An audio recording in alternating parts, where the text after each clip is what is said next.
Hey everybody, good evening. As you can see, it's nighttime, and I'm sitting here sipping on my iced coffee, seeing the back. And I was watching a YouTube video of this woman named Sham Booty. She got me thinking about a lot of things that I was contemplating in my life about, from having kids to getting married to wanting to take a step further into the relationships. And even though I'm single now, there's no telling how long I'm gonna be single for, and I don't want to put my mind in this bad headspace that I'm gonna be single forever. Yes, things has been very rocky for me, and it's like one minute I'm happy, excited, and I have things going on. The next minute, my world comes crumbling down, and things that I used to believe in, I no longer believe in. And it's funny how a person could really hurt you so bad to the point that it makes your whole world come crashing down. That makes you not want to believe in what you used to believe in. And who would know that that person would have a lot of power to do that to you? I never wanted to prove to anybody that somebody had a power over me, that they could just make me hate certain things that I was in love with, or they could make me stop doing things that I once fell in love doing. So here's me taking my power back and rearranging things in my life. And one thing I wanted to do was start off with my future. So we all said we wanted to leave a legacy for our kids, right? And we wanted to make our ancestors proud.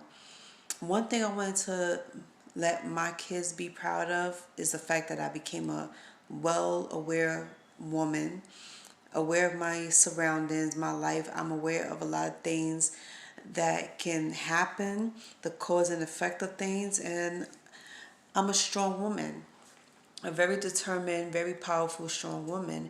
And although you get a lot of people doubting me here and there, a lot of people talking trash, they could say whatever they want, because at the end of the day, you don't have the power to stop me from living my life. You don't have the power to stop me from feeling, thinking, and saying who I am and what I can possess and what I'm in possession of. I have the power to design my life the way I want, with or without a man. I never let a man think that he has control over how I could live my life, or how he can, what he can give me in my future, because I don't necessarily have to go to anybody to have certain things in my life. Okay, especially not a career, not a home, not a car, not even a kid.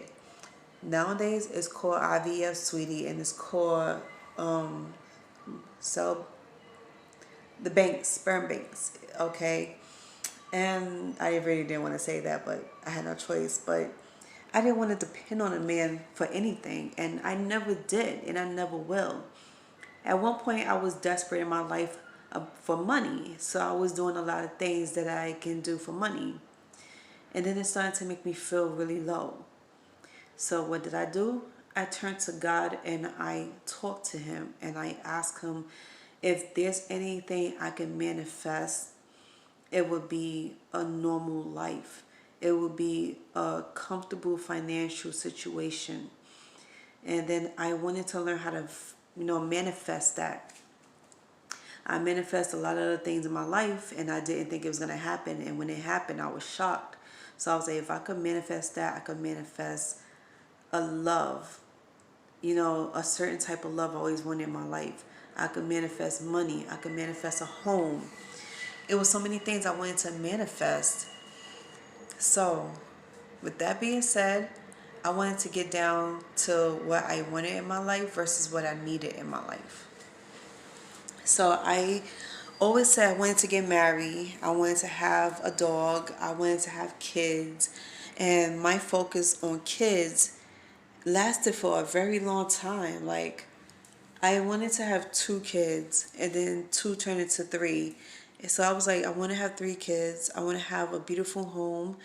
I didn't imagine myself moving out of New York, so I don't know if that's going to happen. But it was just a beautiful fantasy, and I wanted to know how to make it into reality.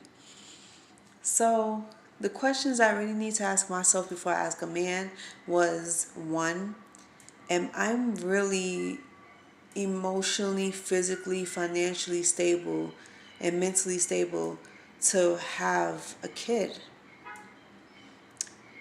Am I like am I ready to handle all the ups and downs that comes along with having a kid?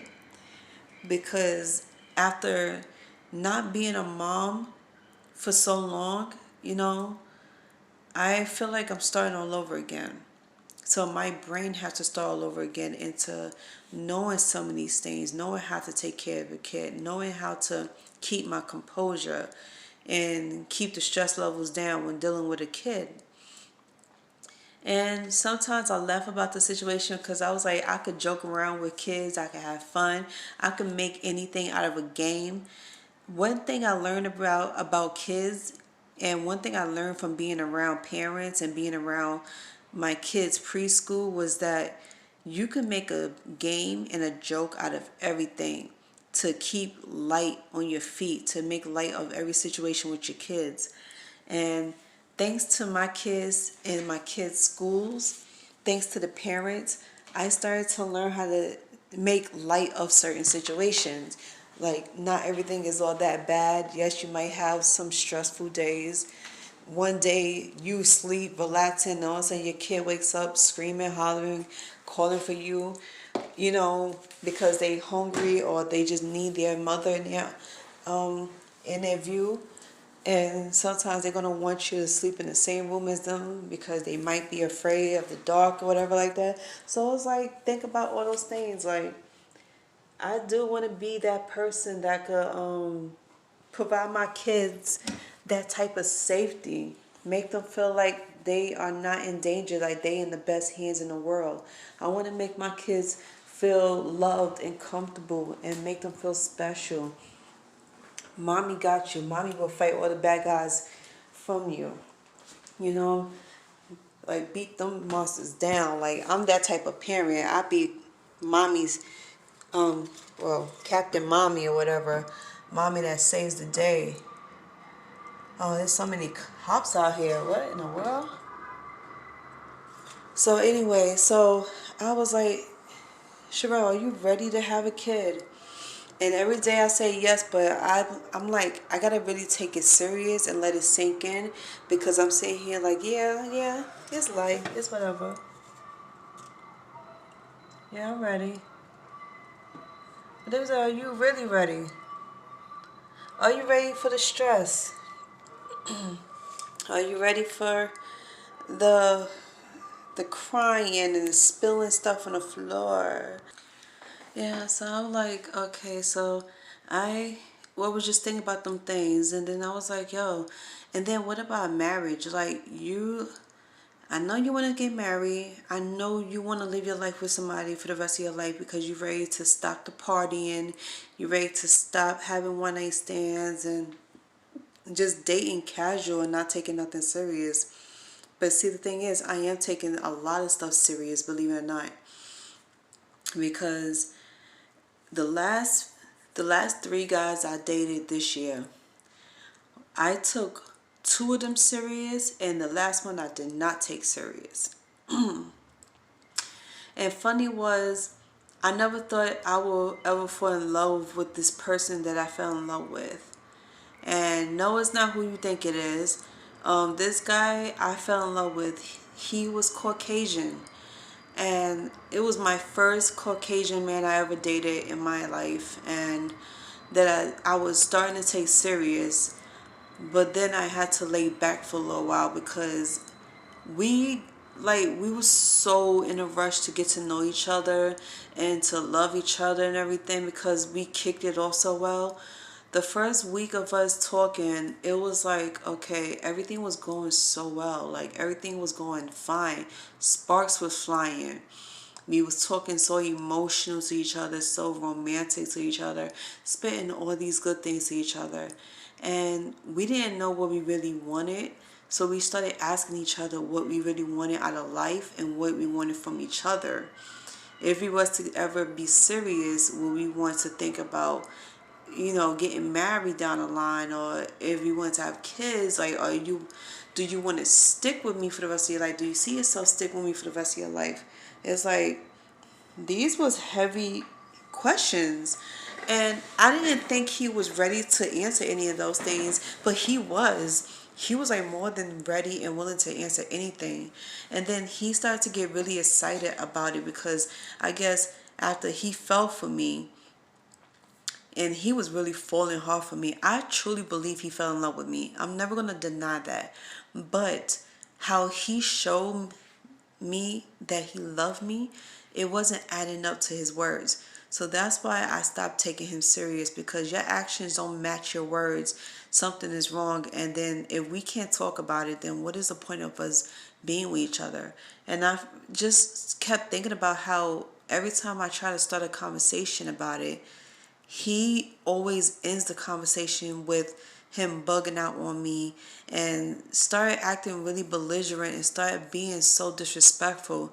And I'm sitting here like, yo, normally I protect myself by screaming at you right back and anything like that, but I was asking him questions like, what is going on with you? Like, is there something you want to talk about? I'm all for hearing about how you feel and wanting to know how you really feel deep down inside, what makes you upset.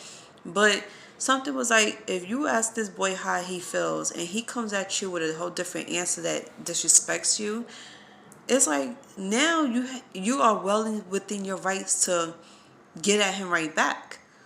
So slowly I'm like losing patience, because this was the guy that I really started looking at as my boyfriend, somebody I was serious about. And I was like, do I need to take it any further, or do I need to stop myself in my tracks? And then I was like, okay, it's time to stop. So slowly I started losing interest. And all of a sudden, with his actions kept lasting for days. And I just all of a sudden it just stopped. So I was like, I gotta think about myself, my needs and my wants before I think about anybody else. So I was like, do I really want to spend the rest of my life with this guy, knowing that he's capable of hitting a woman, or he's capable of yelling at a woman and abusing a woman physically, verbally, mentally, and emotionally? That's not something I want to be around. I don't want to bring my child into the world knowing that his parent is like that. So that's why I had to cut myself off from this guy. And it hurt. I'm not gonna lie, it really hurts, because I really did love this guy. I loved his personality. I love his smile, the way he talked. And he has a strong accent, and that's what made me love him even more. It was like every little detail about this guy made me fall for him. So in part 2 of this video, I'm gonna let y'all know what really happened and what I'm doing to move on with my life.